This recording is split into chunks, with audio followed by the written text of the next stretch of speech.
teaspoons are 1 tablespoon. 3 teaspoons are 1 tablespoon. 2 tablespoons are 1 ounce. 2 tablespoons are 1 ounce. 8 ounces in a cup. 8 ounces in a cup. 8 ounces in a cup. 8 ounces in a cup. 2 cups are a pint. 2 cups in a pint. 2 pints are in a quart. 2 pints in a quart. 4 quarts are in a gallon. 4 quarts are in a gallon. 4 quarts are in a gallon. 4 quarts are in a gallon. Nice to make your soup thicker. It'd be nice to have a sauce. What should you do?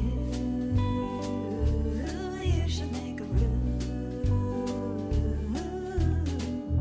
Equal parts fat and flour. Equal parts fat and flour. Make a roux.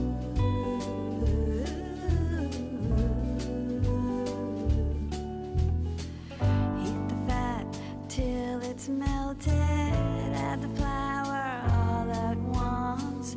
Stir over low heat, low heat, low heat, low heat, low heat. And you'll have a Cook for at least 8 minutes. You want to cook out the flour taste. Alright, low heat. So I've messed up my roux, but I don't think it matters. I don't think it matters. I think it looks fabulous. Well, some people don't wait until the butter is melted, but you are supposed to.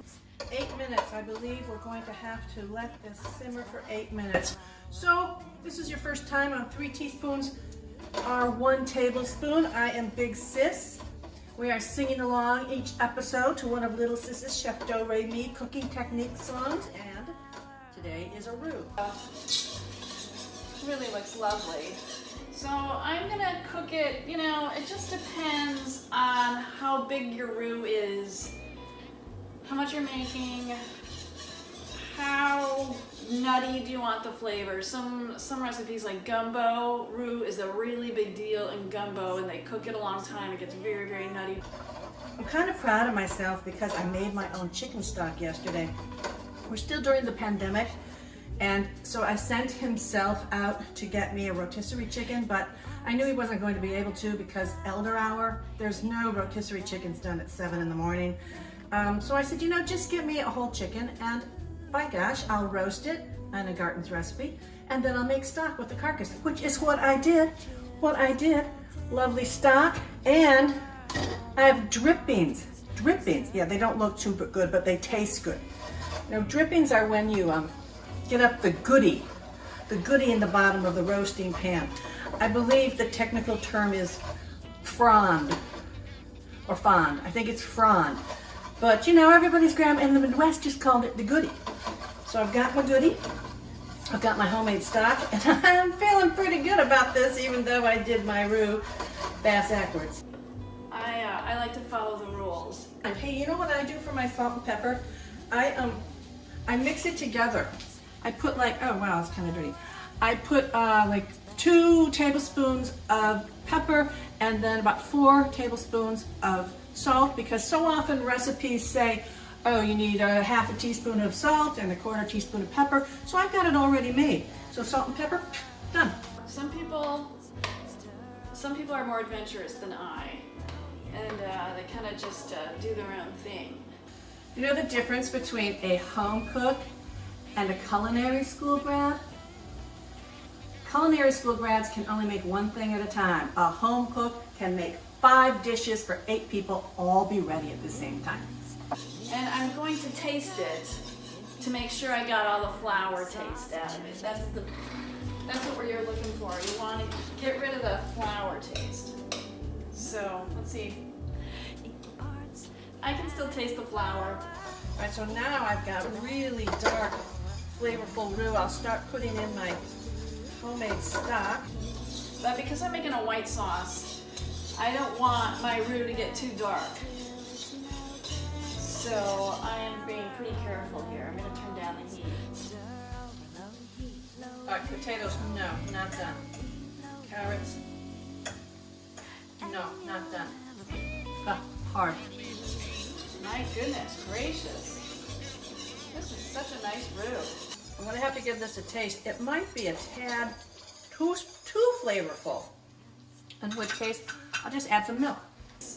So now we're gonna make our bechamel. So I have some milk here. I have like, I don't know, 4 cups. So I'm going to just add a little here right now, some of it. And I have it off the heat, and I'm just whisking it so that I can incorporate it. Oh my gosh. Oh my gosh. So bechamel is one of the 5 mother sauces, and it's a wonderful sauce. You can make mac and cheese, or you can use it in lasagna, and it just takes your lasagna to a whole other level. That's pretty darn good. It's because of the homemade stock and frond. I don't think a splash of wine is going to hurt anything. I happen to have whipping cream open, so let's just, you know. And get our lumps, because sometimes they can get kind of lumpy. I mean, if it's lumpy, it's not the end of the world. You can just put it in the blender and then strain it. And a lot of people, you know, don't make a bechamel, which is a shame. Okay. Pretty nice and bubbly, huh? Really nice. What's next? Oh yeah, you gotta add a little nutmeg. So the best thing to do is if you have a real, actual nutmeg, like it's a nut. Okay, you can definitely use more of everything. Chicken. Here's a microplane. So if I had a nut, if I had a real nutmeg, I would then, which is a nut, I would then scrape it. I'd be going like this. I have quite a bit of cheese here.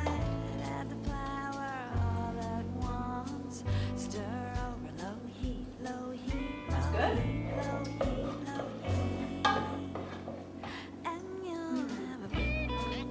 Not sure what to do. I mean, it's quite thick. I think I'm gonna add a little milk. Yeah, I'm glad I did. It's looking less like glue. More like a real sauce. Okay, so I took our sort of gluey but delicious tasting sauce and I put it in the blender, and I was then gonna strain it, but it turned out so well in the blender. It's just beautiful, and it tastes amazing, and it's like velvet. You wouldn't even know that we had basically the mouthfeel of paste a little earlier. So whoever invented blenders, man, thank you. So I'm super excited about this. I think it's really great. And I'm gonna now just add our mac and cheese that I had already cooked previously. 8 minutes. You want to cook out the flour taste? Okay, so Marty is here. He was kind enough to, he had already retired for the night, but he was kind enough to take one for the team. Okay, so here it is, white cheddar mac and cheese. Mmm. That looks yummy. Mmm. Mmm. Delicious. It is. That is great. It is delicious. Thank you. I'm so glad you like it. So this is really good. So even though it's not bright orange, this cheese, this white cheddar is delicious. So I don't know what to tell you, but it's really good, and all because of our bechamel is our base, and that was our base because of our roux. So there you go. All right, thank you for watching, and remember, 3 teaspoons equals 1 tablespoon. 2 tablespoons is an ounce.